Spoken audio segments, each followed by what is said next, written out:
आज कांग्रेस पार्टी की प्रेस वार्ता में आए सभी पत्रकार बंधुओं का मैं स्वागत करती हूं, अभिनंदन करती हूं और इस्तकबाल करती हूं।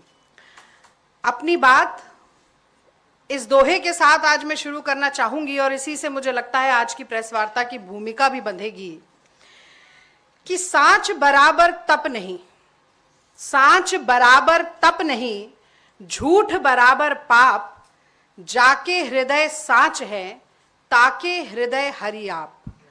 तो झूठ बोलना पाप है, झूठ बोलना पाप है, ये तो हम बचपन से सुनते आए हैं। इसीलिए ये कहना अतिशयोक्ति नहीं होगी कि एनडीए ठगबंधन ने पिछले 20 सालों में बिहार की जनता से इतने झूठ बोले, इतने जुमले सुनाए, इतना फरेब और इतना पाखंड किया कि उनका पाप का घड़ा भर चुका है। झूठ बोलना पाप है, पाप का घड़ा भर चुका है जो 14 नवंबर को फूटने वाला है।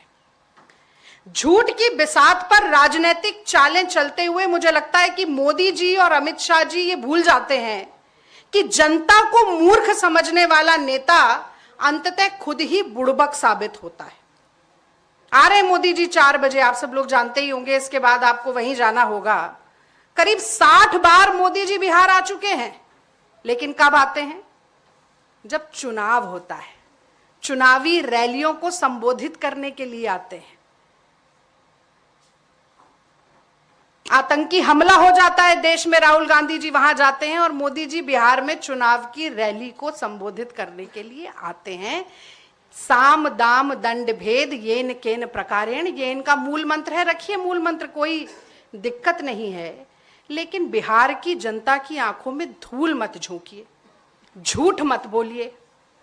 तो आचार संहिता से ऐन पहले आते हैं, 62,000 करोड़ की घोषणाएं करके जाते हैं बिहार के लिए, हजारों करोड़ की घोषणाएं, लेकिन ये नहीं बताते कि 1.25 लाख करोड़ का पैकेज 10-11 सालों में डिलीवर क्यों नहीं हुआ अभी तक। और 1.25 लाख करोड़ बिहार का स्पेशल स्टेटस तो छोड़ दीजिए, ₹1.25 का नेग भी उसमें से निकलकर क्यों नहीं आया केंद्र सरकार की तरफ से, यह बड़ा सवाल पूछा जाता है। कोई जवाब हमें नहीं मिलता। और 2 दिन पहले भारत के राजनीतिक इतिहास की सबसे छोटी प्रेस वार्ता आप लोगों ने देखी होगी, 26 सेकंड की प्रेस वार्ता, यानी कि मैगी बनने में भी 2 मिनट का समय लगता है। ये एनडीए ठगबंधन के नेता 1 मिनट भी टिककर मंच पर नहीं खड़े रहे और सम्राट चौधरी जी को अकेला छोड़कर ऐसे गायब हुए जैसे गधे के सर से सींग। और फिर सम्राट चौधरी जी को खुला मैदान मिल गया कि मोदी जी को खुश करना है, लंबी लंबी हाँको, लंबी लंबी फेंको, वही शुरू हो गया। घोषणा पत्र में भी उस पर आऊंगी, पर एक बात जरूर कहना चाहती हूं, मोदी जी ने 11 साल में एक भी प्रेस वार्ता नहीं की। पत्रकार बंधुओं के सामने, उनके सवालों के सामने ऐसे थर-थर कांपते हैं मोदी जी। लेकिन उनसे पूछा जाना चाहिए कि आप काशी को क्योटो तो बना नहीं पाए। अब आप कह रहे थे कि मोतिहारी को मुंबई बनाएंगे, पर मोतिहारी की चीनी मिल कब खुलवाएंगे, मीठी चाय बिहार से कब पीकर जाएंगे, ये नहीं बताएंगे। तो बार बार घोषणा करते हैं, पर पिछला हिसाब देने का कोई कर्तव्य नहीं है, कोई जिम्मेदारी नहीं है। अब इनके जुमला पत्र पर भी मैं आ जाती हूं। घोषणा पत्र नहीं था ये घोषणा पत्र देने का समय थोड़ी ना था, ये तो रिपोर्ट कार्ड दिखाने का समय था, उपलब्धियां गिनाने का समय था, अचीवमेंट दिखाने का समय था। पर जानते थे कि अगर रिपोर्ट कार्ड लेके आएंगे तो मिलेगा नील बटा सन्नाटा, 0 0 बड़ा सा 0। तो मैं घोषणा पत्र नहीं कहती, मैं तो जुमला पत्र कहती हूं, क्योंकि जुमले ही जुमले हैं। तो पहली बड़ी बात जो जुमला पत्र में बोली इन्होंने, 1 करोड़ नौकरी। पिछले 11 साल में 2 करोड़ नौकरी किसी साल में दे दी हो तो बताइएगा। पूरे देश में 2 करोड़ नौकरी नहीं दे पाए, बिहार में 1 करोड़ नौकरी दे देंगे। क्या बात कर दी मोदी जी ने। और जैसे ही नौकरी और करोड़ों की बात आती है तो मुझे नाली की गैस पर पकौड़ा तलने वाली बात भी याद आ जाती है। और एक मुझे डायलॉग भी बहुत याद आता है, आपको भी शायद याद होगा, ये 2.5 किलो के हाथ वाला सनी देओल, याद है आपको? 2.5 किलो का हाथ जब पड़ता है तो उठता नहीं, उड़ जाता है। पर मैं दूसरे डायलॉग की बात कर रही हूं। तारीख पे तारीख, तारीख पे तारीख, तारीख पे तारीख, और वैसे ही उसी तर्ज में एनडीए ठगबंधन की घोषणा पे घोषणा, घोषणा पे घोषणा, घोषणा पे घोषणा। तो वो ठगबंधन जो नौजवानों को रोजगार मांगने पर लाठियों से भांजता है, वो क्या नौकरियां देगा? वो ठगबंधन जिसके संरक्षण में 10 बड़े पेपर लीक होते हैं, परीक्षाएं रद्द हो जाती हैं, डिग्रियां बिकती हैं, वो क्या नौकरियां देगा? वो ठगबंधन जिसके शासन में 3,45,00,000 रजिस्टर्ड मजदूर हो जाते हैं बिहार में, 3,18,00,000 नौजवान पलायन करने को मजबूर हो जाते हैं, वो क्या नौकरियां देगा? ऐसा ठगबंधन जिसकी नाक के नीचे स्कूलों की एनरोलमेंट रेट लगातार गिरती जाती है, देश में सबसे कम हो जाती है, उच्च शिक्षा का ग्रॉस एनरोलमेंट रेशियो 17% पर आ जाता है, यानी कि 18 से 23 साल के करीब 1 करोड़ नौजवान बिहार में उच्च शिक्षा से वंचित हैं। ये क्या पढ़ाएंगे और ये क्या रोजगार देंगे, ये क्या नौकरी देंगे? मुझे लगता है आज ये सबसे बड़ा पर्दाफाश है इनके झूठ का। कहते हैं कि हम आधुनिक शिक्षा देंगे। 17,000 सरकारी स्कूल ऐसे हैं जहां बिजली नहीं है,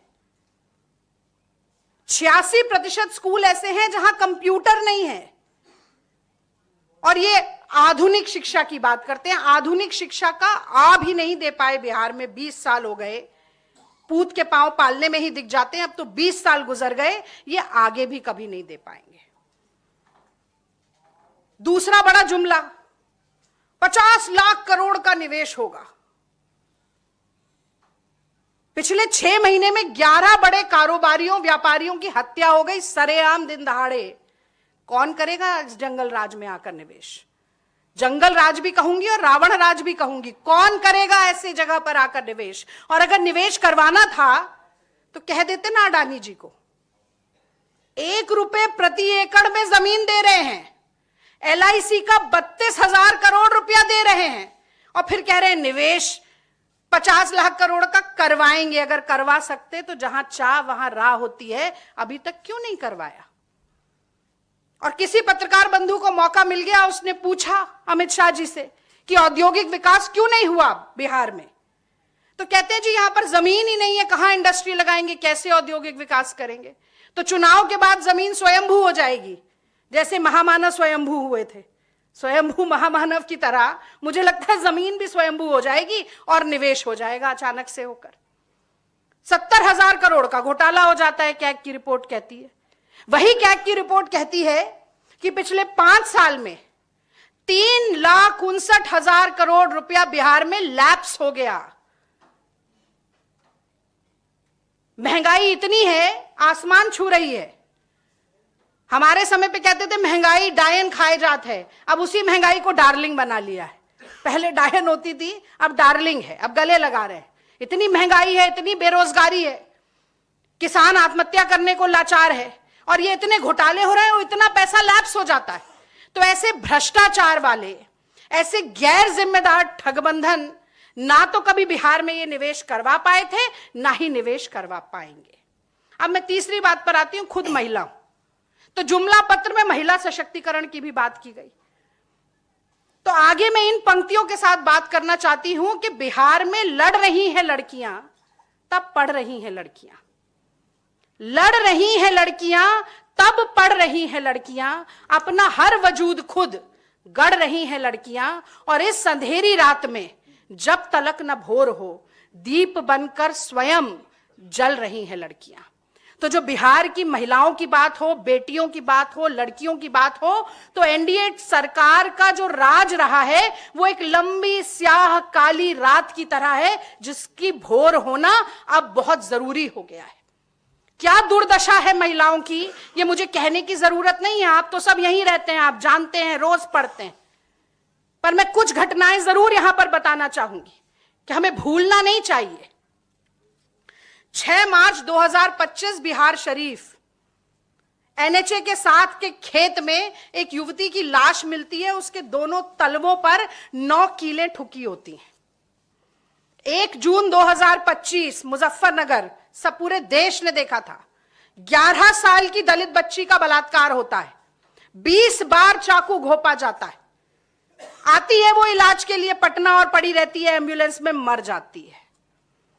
19 जुलाई 2025 गयाजी में परीक्षण देने गई एक पुलिस सैन्य अभ्यर्थी बेहोश हो जाती है, एम्बुलेंस में उसे ले जाया जाता है कि इलाज के लिए ले जाएंगे, उसी एम्बुलेंस में उसका सामूहिक बलात्कार होता है। 1 अक्टूबर बेगूसराय एक 13 साल की छोटी सी बच्ची रामलीला देखकर वापस लौटती है, उसका बलात्कार होता है, हत्या होती है और उसे पोखर में फेंक दिया जाता है।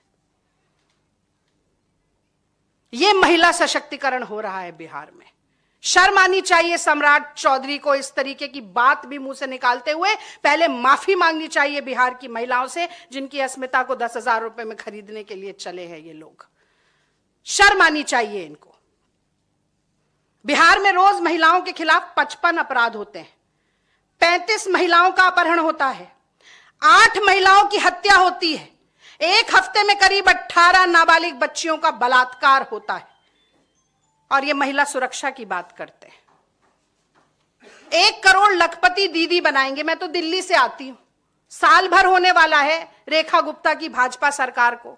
अब रेखा गुप्ता कैसे मुंह खोलते ही गुड़ का गोबर करती हैं वो आज का विषय नहीं है, लेकिन उनकी सरकार क्या कर रही है ये जरूर आज का विषय है। क्योंकि 2500 रुपए साल भर होने को आया है, दिल्ली की महिलाएं आज भी बाट जो रही हैं। जो सिलेंडर 500 रुपए में होली पर देने की बात कही थी, दिवाली भी निकल गई, वो 500 रुपए का सिलेंडर नहीं मिला। 500 रुपए का सिलेंडर नहीं दे सकते, 2500 नहीं देते, ये लखपति दीदी बनाएंगे। चुनावी जुमले के अलावा महिलाओं के लिए और कुछ एनडीए ठगबंधन के पास है नहीं। और तो और जो माइक्रो फाइनेंस माफिया है, उसने आर्थिक मदद करने के बजाय महिलाओं को लूटना शुरू कर दिया है। करीब 1 करोड़ 9 लाख महिलाएं बिहार में ऐसी हैं जिनके ऊपर 30,000 से ज्यादा का कर्ज लाद दिया गया है और केवल ब्याज चुकाने में ही हजारों रुपए उन महिलाओं के खर्च हो जाते हैं। ये क्या महिलाओं की समानता, महिलाओं की सुरक्षा, महिलाओं के सशक्तिकरण के बारे में बात करेंगे? मुझे तो लगता है जब ये मुद्दा उठाया जाए तो चुल्लू भर पानी इन्हें जरूर दे देना चाहिए। और अंत में मैं किसानों की भी बात करना चाहती हूं और मैं कहना चाहती हूं कि भगवान का सौदा करता है, इंसान की कीमत क्या जाने। भगवान का सौदा करता है, इंसान की कीमत क्या जाने। जो धान की कीमत दे न सका वो किसान की कीमत क्या जाने। तो अब समर्थन मूल्य को कानूनी जामा पहनाएंगे। अभी तक क्यों नहीं पहनाया, ये तो हर जुमले पर सवाल है। पर किसानों के बारे में इनकी सोच क्या है, ये इनके शब्दों से नहीं, इनके काम से पता चलता है। तो जैसा ये समर्थन मूल्य वाला वादा है, वैसा ही एक वादा और किया था कि 2022 तक किसानों की आमदनी को दुगना करेंगे। और एनएसएसओ की रिपोर्ट कहती है कि 27 रुपया प्रतिदिन ही किसान कमा पा रहा है। यूपीए सरकार ने 72,000 करोड़ रुपए का ऋण माफ किया था किसानों का। कर्जा माफी तो छोड़ दीजिए, मोदी जी तो 3 काले कानून लेकर आ गए थे और आंदोलनजीवी, खालिस्तानी, आतंकवादी और न जाने क्या क्या बोल दिया अन्नदाता को। इतना अत्याचार किया कि 700 किसान शहीद हो गए। ये कोई भूल सकता है क्या? और खुद केंद्र सरकार ये बताती है कि बिहार सरकार ने लागत के आधार पर समर्थन मूल्य की सिफारिश देना अब पूरी तरह से बंद कर दिया है। और तो और 30,000 रुपए प्रति हेक्टेयर का खर्चा किसानों का बढ़ाकर अब कह रहे हैं कि हम 8 रुपया प्रतिदिन अतिरिक्त दे देंगे आपको, यानी कि करीब 3,000 रुपए महीना, माफ कीजिए साल।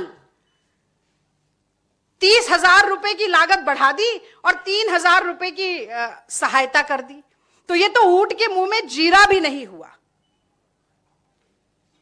इस तरीके से मुझे लगता है कि हम तो अभय जी अगर प्रेस वार्ता में इनके झूठे जुमले बताते जाएं तो शाम हो जाएगी, मोदी जी का शो भी खत्म हो जाएगा।